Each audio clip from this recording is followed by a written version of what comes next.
Welcome, everyone. I'm Vince Staley, Executive Director of Media Impact Funders, and I want to welcome you to our monthly journalism call.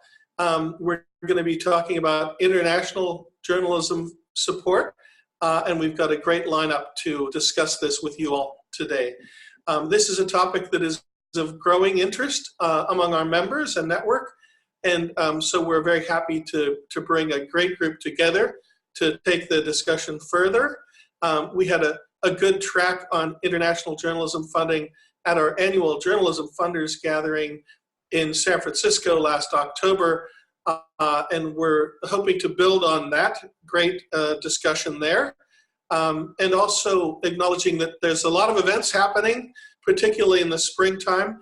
We had a little bit of a review of key events last year, the School World Forum, the International Symposium of Online Journalism in Austin, and the Perugia Journalism Festival as well. Those events are coming up still again this year, and some of you may be interested in attending those things. I think we can refer you back to notes and maybe even the recording of that discussion if you want a little bit of a primer on where you should be thinking about going in the coming months. But in the meantime, I want to turn now to Liz Baker from Humanity United, where she leads their work on journalism and media.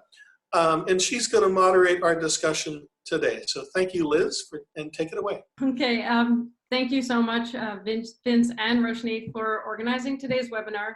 I just think it's a really interesting time to be funding journalism internationally. And for those of you who are listening, if you hadn't had a chance yet to read the research report that Jessica Clark and Sarah Armour-Jones put together on the Media Impact Funder site, I really suggest you check it out. So as Vince said, I'm Liz Baker. I lead the Independent Journalism and Media Program at Humanity United, which is a US-based human rights organization focusing on issues like human exploitation and peace building. And like our friends at Luminate, who you're going to hear from later, we are part of the Media. Our organization supports international journalism through locally led journalism in places like Nepal, but also through broader funding of human rights reporting. And all the panelists you're going to hear from today, they all have different approaches for international journalism, but I think you'll see that there are really underlying principles and values that underpin all of these investments. And that starts with editorial independence, inclusivity, and a real understanding for the challenges, especially around safety and security, that a lot of these journalists in international contexts are facing, particularly those that are in areas of uncertain press freedom. So we've got an hour, and we're going to talk to Nishant Lalwani from Luminate, Elisa Lees Muñoz from the International Women's Media Foundation, and Alex Jakana from Gates. If you have any burning questions while the panelists are talking, there's a Q&A app. So just put in any questions you may have there, and I can get context or clarification while the folks are talking, but otherwise, we're hoping to have a Q&A with a more robust discussion after the panelists are done. So kicking it off, we've got Alex Jakana, Program Officer of Global Media Partnerships at Bill Melinda Gates Foundation, who is going to synthesize several hours of discussions from the Journalism Funders Gathering in October into 10 minutes. So go, Alex. All right. Thank you very much, Liz, and thanks very much, Vince and team, for putting this together. So, like Liz has said, I'm going to try and bring together what was discussed over hours, and this was in San Francisco, where we had international journalism as one of the breakout or workshop sessions there. And for the purposes of that discussion, maybe even for this one, we wanted to look at international journalism within that particular context, as sort of, journalism and the coverage of issues outside the USA, and also with an outlook to issues that transcend sort of national boundaries. Therefore, the implications were things that it would require applying lenses to topics and issue areas that are contextually relevant to where the journalists or the content generators are living. So we had two breakout sessions, and I'll start with the first one. Mostly what we looked at there, one of the things that came out was that for funders, and this because the room had funders primarily, there were some journalists and representatives of media outlets there. generally there needs to be a shift in norms, or what we called in that group a culture shift, and especially also amongst funders when it comes to international journalism. And by that, I'll break that down as we go through some of the other points. It was the idea of beginning to understand that things will tend to be different depending on the countries or the regions that you're working in, and that also for funders, many of the organizations we work for and probably represented on this phone call will be US based. Many of our employees might be born and raised in the US. A number of us have had the opportunity of living elsewhere, and so we have those other contexts. But there's a need to bring that culture shift into the funding organization when you're discussing strategies, but then also when you go out to discuss with partners and within that space there. One of the things that we discussed as well that came up was funding alignment, trying to get all of us as funders have strategies we work to. We have accountability structures that we have to feed into, and goals. There's reasons why the philanthropists behind our foundations decided to give their monies, their wealth, and their resources towards the work that they do for charitable causes. And in trying to find alignment as we support journalism, sometimes it can be tough. And that was one of the things we discussed, was looking at scenarios where we can let the evidence lead in trying to get to a point of alignment. So some of the examples that came up were, what do you do? For example, gender equality is a topical right now. It's being discussed in a number of places. But for example, at the Gates Foundation, women's economic empowerment is pretty high in the gender equality strategy.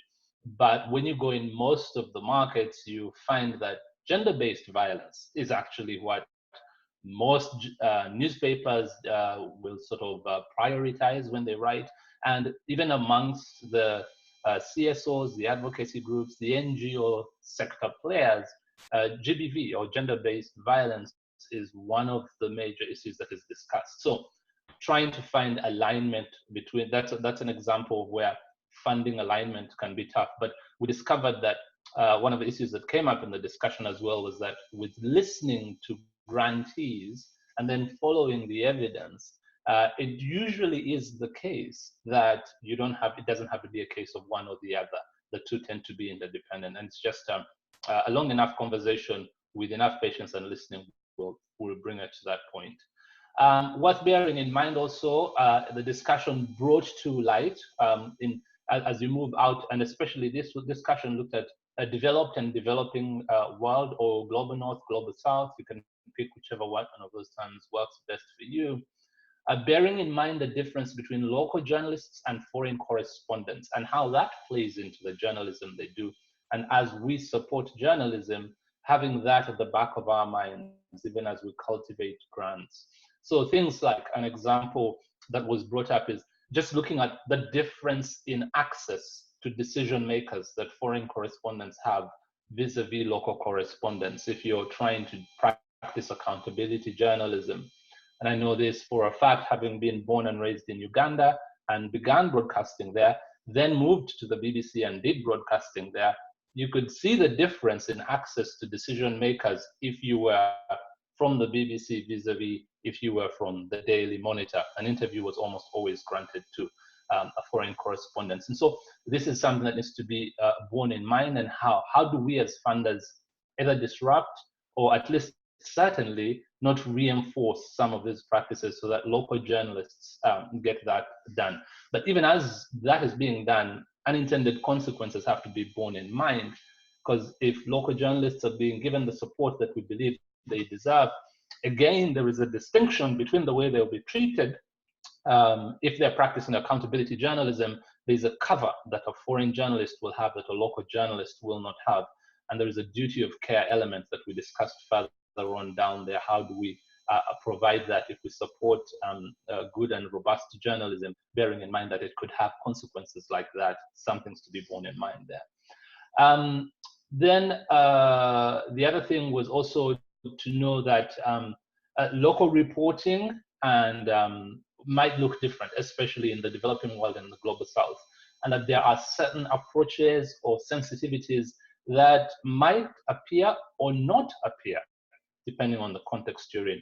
An example we looked at here was there's a growing body of case studies where collaborative efforts between investigative journalists and NGO space players has resulted in great impact. So you've got, for example, there was a collaboration between I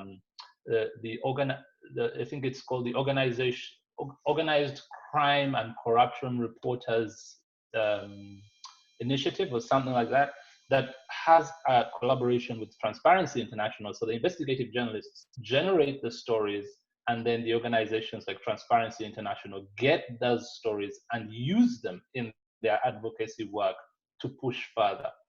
This is something that could be a bit sensitive when you come into Western journalism in the US. There is inherent tensions, and yet in some parts of sub-Saharan Africa, some parts of Asia, the distinction and the gap between NGO space players and journalists is very narrow, if at all, and some of them will tend to work for both ends or for both organizations. So how do you factor that into the way you work? What do you take and what do you leave out? And then safety of journalists, we talked about that as well as part of our duty of care as we support robust journalism. In the second group, when we discussed, some of the same issues came up, but also added to those were listening to grantees being a key factor to success in cultivating grants, but also in managing existing grants. As we discussed that, some members also bore in mind that while it's good to listen to grantees, it's also worth bearing in mind that as funders who have a global perspective, we tend to bring a broader approach to thinking about issues because we can draw from multiple examples. And so trying to combine the two, giving grantees, local journalists an ear, and then also encouraging them to listen to some of the examples we've interacted with as we've funded in different parts of the world that they may not be able to get to, and then trying to bring that into a hybrid that gives a really helpful solution. So listening to grantees, but also getting a broader approach to thinking based on the experience that we have as funders looking in multiple markets. Third-party help to identify needs can be a great way of helping grants. And what that was talking about was really also part of the alignment issue, is where a grantee has a particular outlook, and on the ground, the funder has a particular outlook. On the ground, the grantee has a different way of approaching that particular issue, and that sometimes a third party coming in would be a great way of trying to get this done really well. So if you're doing something around science journalism or women's reproductive health, and then you introduce scientists or that sort of thing, someone who can then, and this is already being done really with most of the funders, where the data leads, but sometimes the question was, could it be more helpful if the data is presented by a third party as opposed to data that is presented, say, by the funder and that sort of thing. So that was something that was discussed as well. We talked about the potential for press freedom to bring communities and journalists together. There was that talk about the increased growing mistrust between communities and journalists, and questions amongst some communities whether the journalism they read is representative of the communities that they are a part of. And so as funders, how do we cultivate grants and support investments that actually lead to communities getting closer with journalists and newsrooms? There was also a reiteration for funding smaller community outlets in international journalism as audiences fragment. One of the things that's happening, especially in the global south, is that the media markets or the media landscapes are growing prolifically, and the rate at which new radio stations, newspapers come up is really high. It fragments audiences. It makes it harder sometimes for funders to say, who do I fund? Because you can't fund everyone. Who do I support? What are my outcomes? And where do I get the biggest bang for my buck, to use that expression? And so there was a question of could smaller community outlets be a worth consideration? Sustainability came up, as is usually the case with discussions with funders. And again, there was a fair, robust debate on whether sustainability is a realistic outcome to put on many of the outlets that we fund, many of whom would simply go away if they didn't have philanthropic funding. And then cross-border collaborations was also discussed as a great way to consider. We'll talk about DEI, perhaps later on. That's diversity, equity, and inclusion, and the lens that comes to international journalism later on. But I'll pause here, being mindful that I do not want to overshoot. Liz? That was amazing, Alex. I was there for that many hour-long meeting, and I think you hit pretty much everything. So Thank you. Well done. Very kind of you. Again, if you guys have questions for later on and after the panelists all discuss, please use the Q&A app. If I could just jump in, Liz, if we didn't already make that clear, for participants, that's going to be on the upper left-hand side of the screen. So if you scroll around, it'll pop up there if you're wondering how you can get your questions in. Great. In the meantime, we now have Elisa Lees Muñoz, the Executive Director of the International Women's Media Foundation, who is just going to help provide us with an overview of gender and diversity in international newsrooms. Hi, thanks for having me. I really appreciate it. Before I dive into my discussion, I just want to make the distinction between Foundation's media strategy with regard to enhancing the issues that they care about and using media funding to do so, and funding media for improving media and supporting media organizations. And I would contend that it's important not to make that distinction, and to keep in mind that while you're supporting the news media to enhance the issues you care about, that opens up an incredible opportunity to actually improve the news media that you are supporting in ways such as inclusion and diversity, to name only one. So I will dive into a conversation about gender in the news media and open it up a little bit more broadly into general inclusion issues. I want to start by saying that there's a critical need for data about the makeup of the global news industry. The IWMF undertook a study that was published in 2012. This data is from 2011, and there has not been another global study conducted since then. I'll contend that the data is still valid, especially if we look at trends, particularly in the United States, where these numbers that are tracked annually have not changed significantly in a couple of decades. So I would argue that it's highly probable that they also have not changed globally. That being said, I do think that there's a real need to conduct this kind of global research that uses similar methodologies, so that we're not always looking at apples and oranges and can get a real grasp of what the global media looks like. Our general numbers found that men hold the vast majority of seats on governing boards and top management across all of the regions that we studied. The makeup of men was up to 75% in those high positions. Men hold nearly 2/3 of senior management positions, and that's about more than 70% of those middle management of companies as well. Senior professional levels, these are levels that report to senior management. That's where women had slightly greater representation. There was almost parity, with about 40% of women being in those senior professional positions. But then when you go dig deeper down into the different regions, you see really distressing numbers. And I think this is important for foundations to keep in mind when they're working the different regions. In Asia and Oceania, only about half of the companies had any kind of gender equity policies. And the numbers for gender equity in media organizations in that region were among the worst. In the Middle East, only about 1/4 of the companies had any kind of gender equity policies. And the makeup of those media organizations also was vastly, predominantly men, 2-to-1 in terms of underrepresentation in all of the categories that we looked at. And then across, sorry, just to give you a number about the Asian Oceania region, that was 4-to-1, so 4-to-1 men to women.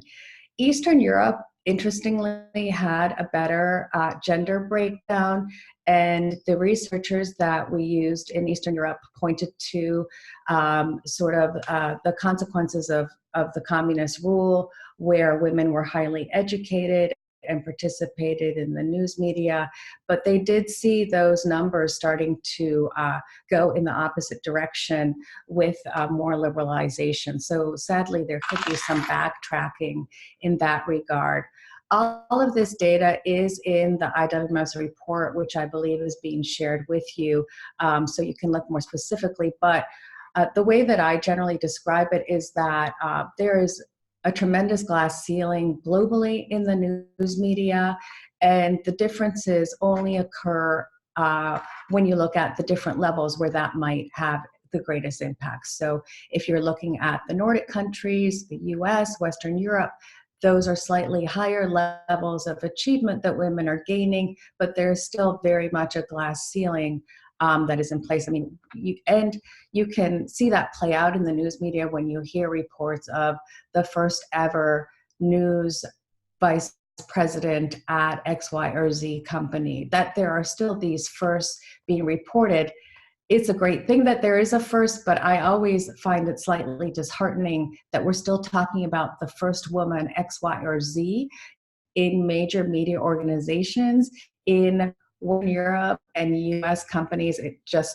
Honestly, I find that hard to celebrate because it tells a distressing picture.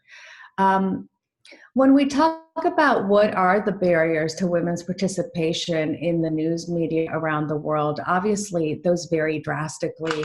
I think general gender discrimination and lack of equity in the workplace is key, and that obviously changes from country to country and also has to do with cultural norms within the countries.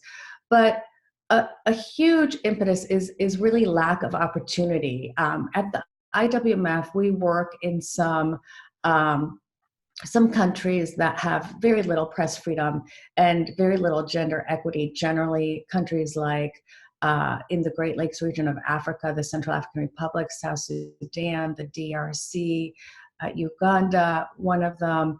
And we have found that when we actually provide opportunities, women journalists can go very far. So despite the fact that there are these cultural barriers, we find that when opportunities are given, there is great impact. So I highly encourage organizations not to make an assumption based on the general stand or the general position of women in a given region, country, or area when you're considering the kind of impact that you might be able to have in the news media, and particularly on women journalists. One major barrier that we find, and I know that we're going to talk about this a little bit later, is this issue of safety, sexual harassment, sexual assault, and online attacks. This, we at the IWF have found, is a huge barrier to women participating and succeeding in the news media. And honestly, it cannot be overstated. I don't know if many of you saw on Tuesday, there was an article in The Guardian about the situation at Deutsche Welle company. I think most of us would not expect the kind of descriptions that were made about sexual harassment, racism, anti-Semitism, severe bullying that are taking place at Deutsche Welle. So that is a surprise to me. We at the IWMF hear really incredible stories about the situation, the gender situation in major US-based or European organizations where major sexual assaults have taken place and where there is very little recourse for remuneration or solutions for the women journalists who usually end up leaving that organization and leaving journalism in general. So I think that we can't overstate the dangers that women journalists face inside of their own media organizations. It's actually much greater than the danger that they face outside of their media organizations coming from sources, unless obviously they're in a conflict zone or in a mob situation. It's important to also note the difference for freelancers who just are in generally in an incredibly less powerful position all over the world, and therefore have very little access to recourse to a higher authority or to a media organization. And so freelancers are generally put in much graver situations. I think it's important to think about that duty of care and require that media organizations that you support have some kind of policies when it comes to freelancers, and that they are not left floating in the wind by themselves. A general lack of access and or attention to security is also a severe problem for women journalists and for journalists in general, in terms of hostile environments training, security assessments, online security and online security training, and that in particular impacts women. And there's a real lack of this kind of training focused to the specific issues that women journalists are facing. I can continue now and talk about what funders can do to address some of these issues, or I can pause here and get back to that later, whatever you prefer, Liz.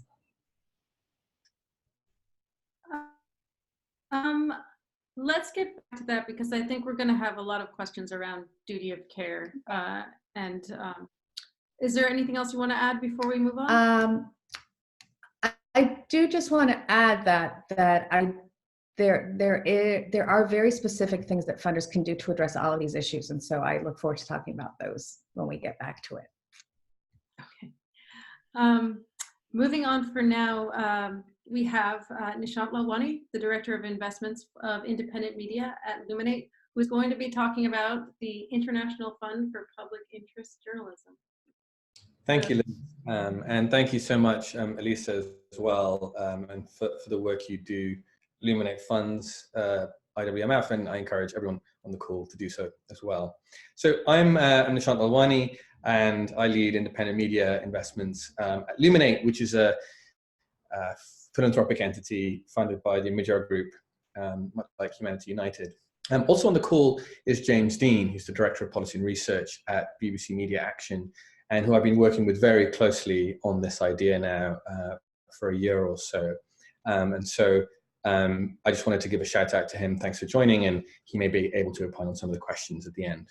So I'm going to just share my screen, and hopefully you can see a slideshow. A thumbs up. Yep, great. So the question I'll be asking today is it time for an international fund for public interest media? And the short answer is yes. But that would be a terrible pitch if I stop there. So I'm going to carry on for a few more slides and then take questions at the end. Basically, you all know that news media is in crisis. There's a market failure due to lack of advertising revenue and the way in which advertising revenue is undermined.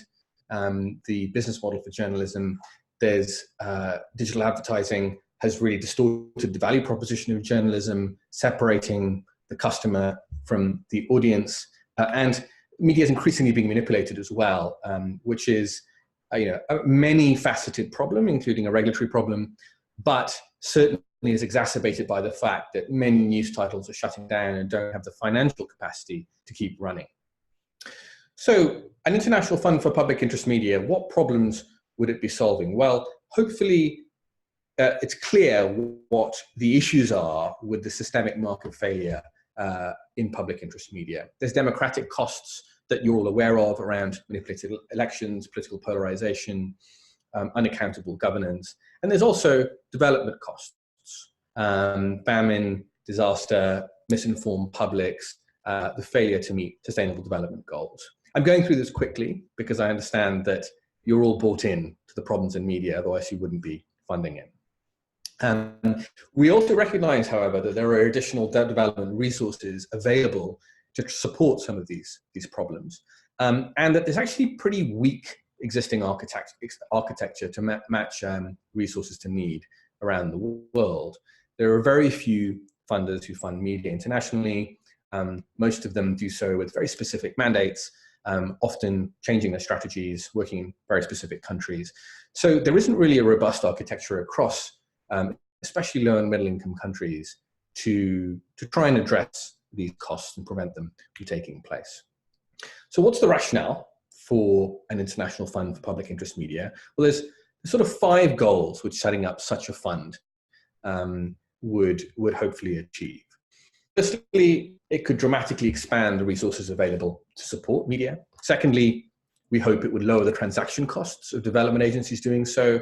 Typically, different development agencies, government development agencies may have offices in different countries. Even if they're doing overlapping work, coordination is often expensive, difficult, and politically problematic. We hope that it will increase the legitimacy and the independence of financial support. Many organizations are understandably reluctant to take money either from government institutions or from other agencies that have vested interests. We hope it could increase the coordination and consistency of such support. And also we hope that by centralizing to some extent an understanding of what's working and what isn't, we can actually create learning and create a culture of impact evaluation in the sector. We've started to think about how such a fund might work. And we've obviously modeled this idea on other global funds which address market failures and try and provide public goods, right? So there's various global funds like the one for TB, malaria and AIDS and Gavi, and many others too, that essentially try and draw down on largely bilateral agency capital in order to coordinate and cost effectively disperse that capital towards common shared goals.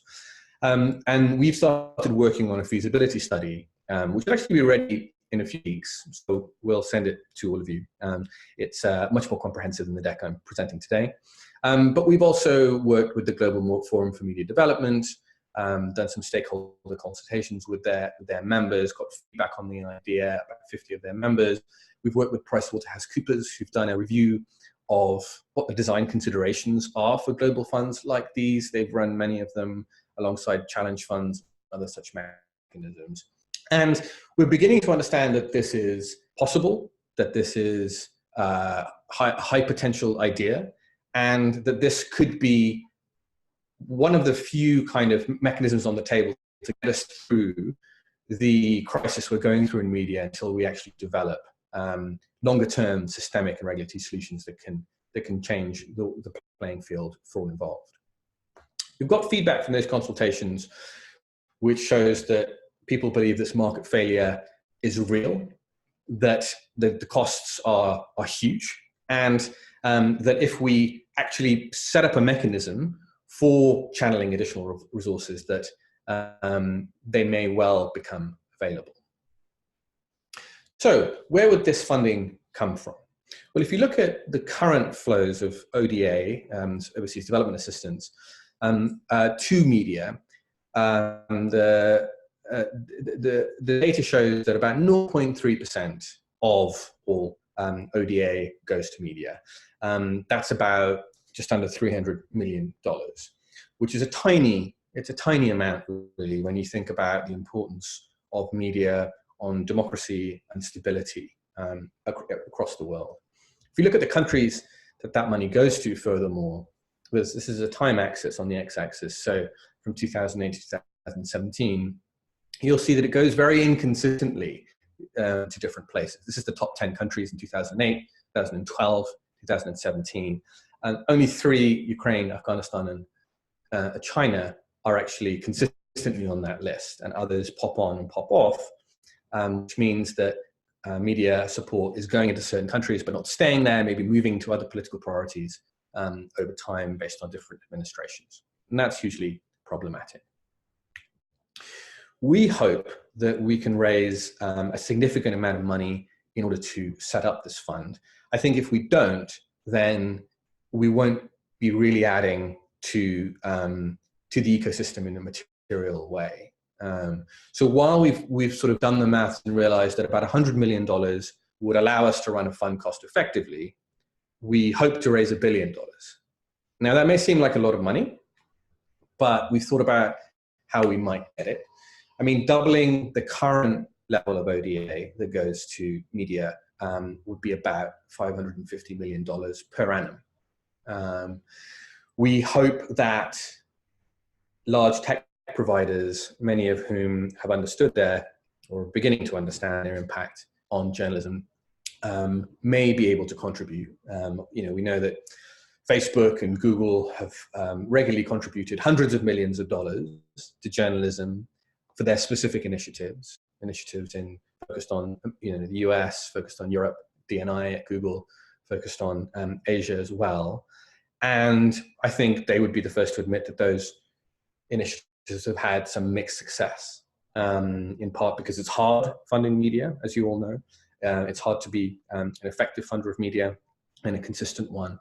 And we hope to engage these organizations in conversations that could lead to funds directed to this mechanism. We've already started talking to Google, for example.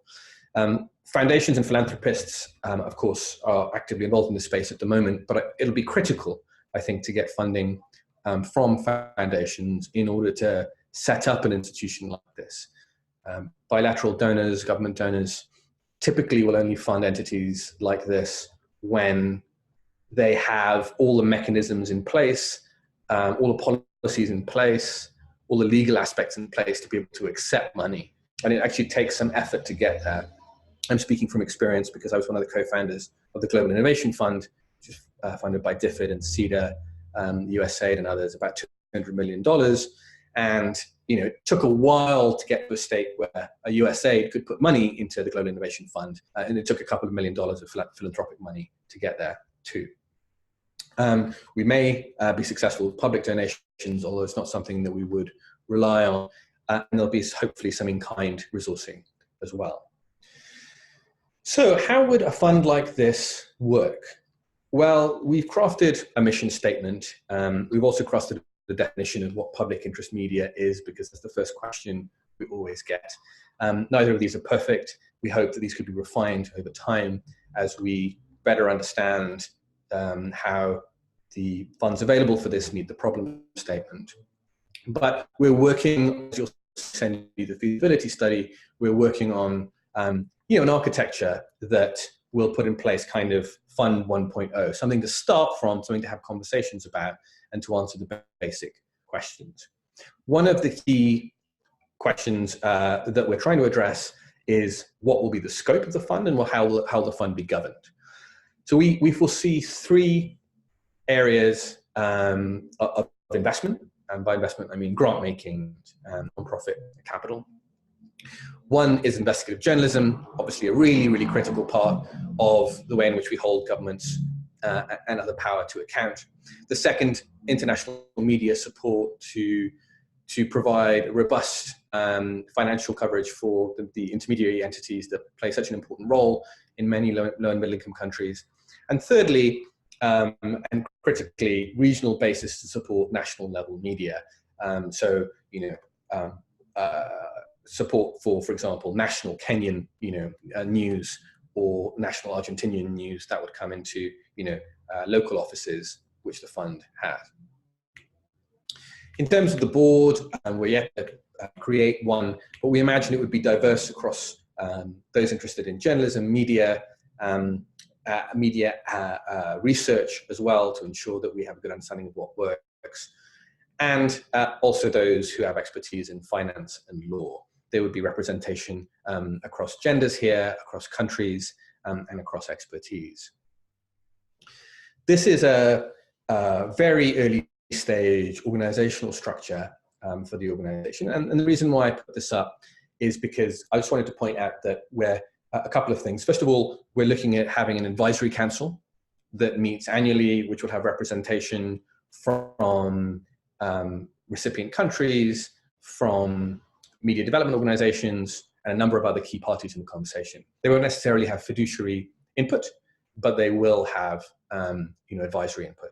The executive board will be independent and will not contain decision rights on investments for donors. There'll be a separate board liaison committee for donors.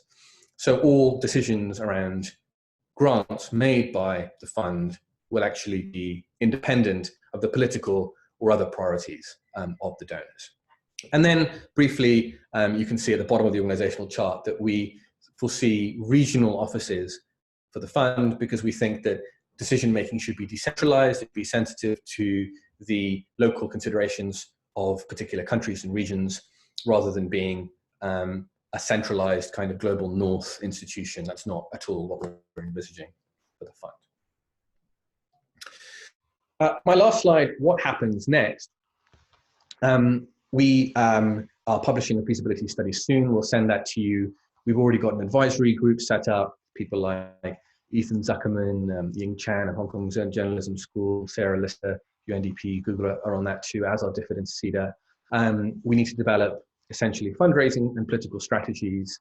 And we're also looking to get a few media funders on board, philanthropic funders, who can put in small amounts of money.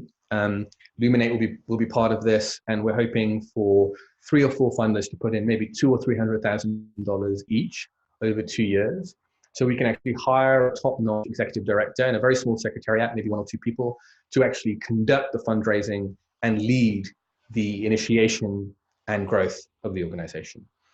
And so that's my call to action for the people on this call. I would love some of them to join that group and to do so before we publicly launch, which is likely to be at the Defend Media Freedom Conference in October of this year. Thanks very much. Thanks so much, Nishant. And will you be able to share any of your slides or any of the information in the chat or with this group? Yeah, we can definitely share some stuff after the call. Terrific, thank you.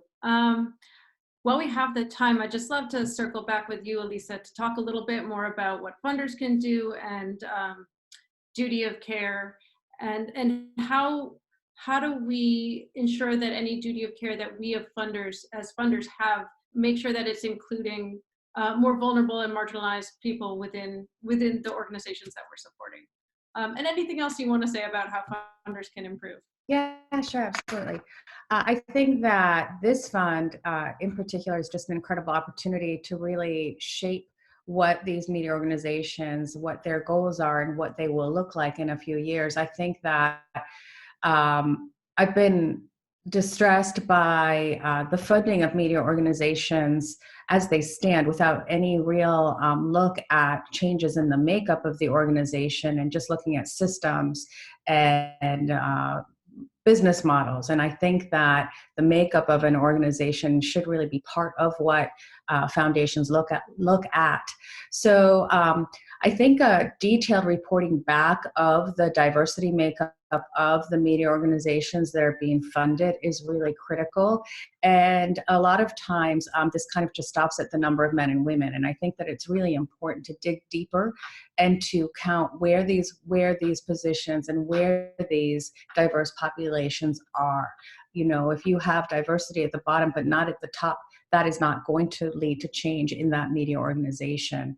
I think this also goes to how you're counting who you're funding or who is being funded. You know, we hear a lot of organizations say, well, you know, our grantees are half men and women, or, well, what is the dollar amount that these grantees are getting? Because the numbers in and of themselves don't tell the full story. So actually looking at numbers that matter is really critical. And I think that insisting on full inclusion and full diversity from the outset is not an unrealistic objective. I think that there's a lot of targeting for 5 years from now, 10 years from now.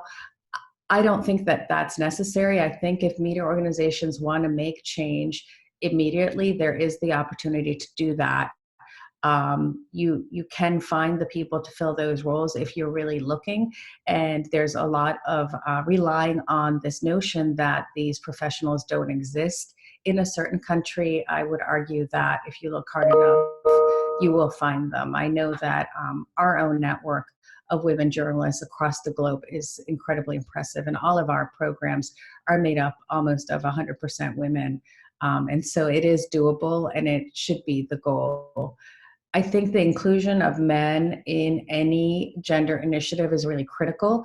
When you do not include men in these initiatives, particularly if you're working inside media organizations, then the initiative loses credibility. So it's important to make sure that men in these different media organizations are part of the conversation, that all of the work is not left to the women to carry out and to do the convincing.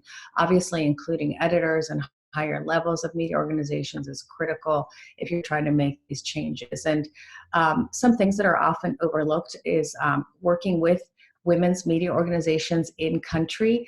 Women journalists are incredibly well organized around the world and speak to groups, represent them directly to influence the work that you're doing, I think is really critical. And as is offering what women need in order to participate fully in the workforce. So for example, if you're having a media forum or a media meeting, not just providing childcare, but offering it is really critical. You'd be, there are very few organizations that offer childcare or make allowances for women with children to participate in the opportunities that they're giving. And that is a huge barrier to women participating and growing in the media industry. But if we're talking about safety, I think it's also really important for funders for themselves to have real critical guidelines about their responsibility when it comes to the journalists that they're funding directly or the media organizations that they're funding, to make sure that these organizations actually have safety standards, safety guidelines, safety protocols, professionals, and required training. And I think that's critical because many times funders leave that responsibility to the grantee. And I think that the responsibility goes all the way up the line. So making sure that the people you are funding are prepared to send people into the field in a manner that is safe. So I think that that's overall. One more thing I think is just to go back to that counting premise. There really cannot be true change without people counting what is going on behind the camera and in front of the camera. And where we have seen the most progress are organizations that are counting continually how they're doing and holding themselves accountable to this kind of inclusion.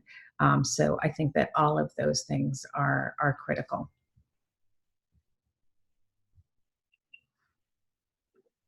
Thank you so much. That was really informative, and I think we all just really appreciate having you on the call. Going back to you, Alex, I just wanted to ask a little bit about local and international collaboration. That was something that you brought up briefly, and I think we've seen really incredible stories come from collaboration between international reporters and local reporters, but we don't see that much of it. And so I'm curious about if there are any examples you want to talk about, or if you have any suggestions or ways for funders to encourage that kind of collaboration without necessarily being prescriptive with our grantees. I think you're on mute still. If I can find the mute button. Oh, there we go. Okay. So that's a very good question, Liz. And you're absolutely right that much as there is a desire for more collaboration, in practice, it isn't as much as one would want to see. And some of the reasons, just some, not all, include the fact that collaborations are hard.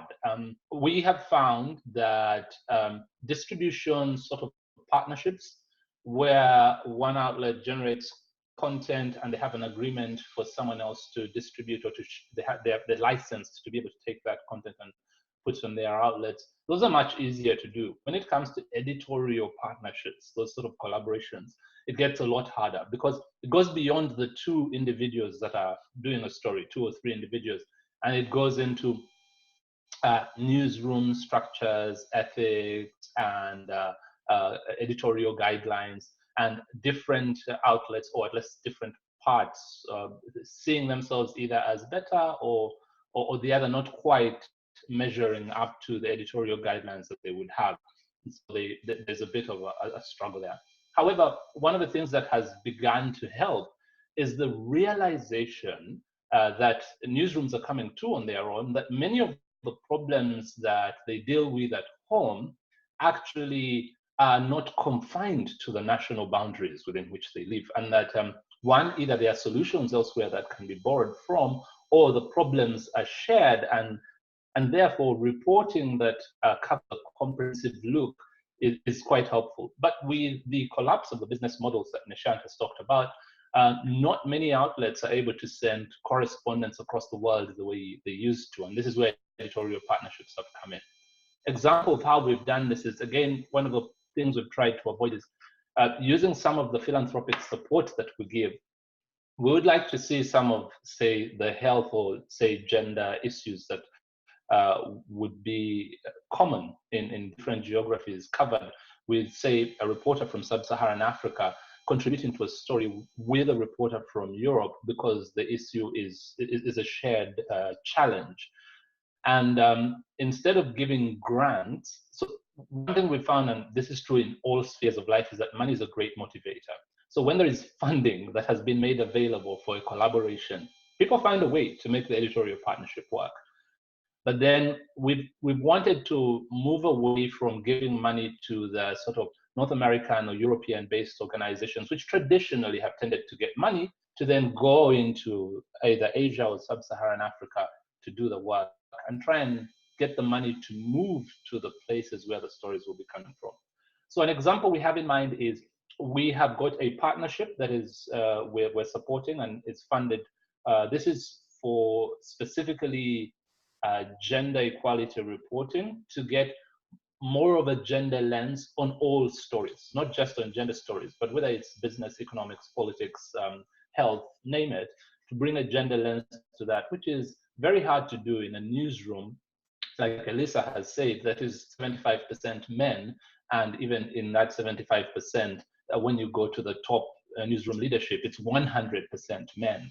Middle management is 100% men, and then it becomes very hard to bring a gender lens. So in Kenya, the Nation Media Group, the Daily Nation, have started a gender desk, and this is a group of reporters that dedicate 100% of their time to looking at gender stories or bringing a gender lens to other stories. They work in partnership with the data desk, and they have a good team that they've built together with support from the foundation.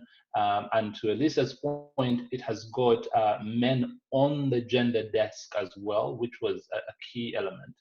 But then reporting gender issues is a skill that is still evolving, and they needed a partner that would sort of help them develop that with a transfer of skills and exchange of skills. So we found the Fuller Project in the US, on the Eastern Coast, and they got into an editorial partnership. They did a pilot to show that it would actually work, and they presented the pilot, and it looked good, and some money was given to them.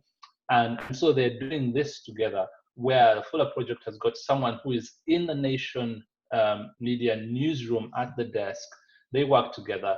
What Fuller Project brings is their partnerships with the international broadcasters, the New York Times, CNN, or the newspapers like the New York Times. They have their partnerships there, those distribution partnerships. So when stories are done, these stories, then it makes it easier for Fuller to be able to knock on doors of the Telegraph, New York Times, or CNN, and get a broader visibility outside Kenya, while the stories are also sitting in Kenya. And it's a collaboration between the two journalists. One is a foreign correspondent, the other one is a local journalist. And the grant money is not going to Fuller, it's going to Nation Media Group in Kenya, who then sub-grant to Fuller in the US. So the the US organization isn't looking to please the funder. The US organization makes the African outlet their primary goal. They have to be happy with the way the partnership is going. And that way we're a step further away as a funder and letting them work things out and see that things sort of work out. So that's one of the examples. It's in its early stages and we're waiting to see how it will work out. So far, so good. There have been challenges, as you can imagine, and hopefully we'll see more of this. We want to take it and plant it in West Africa and South Africa, and then take it beyond that and see how it will also work.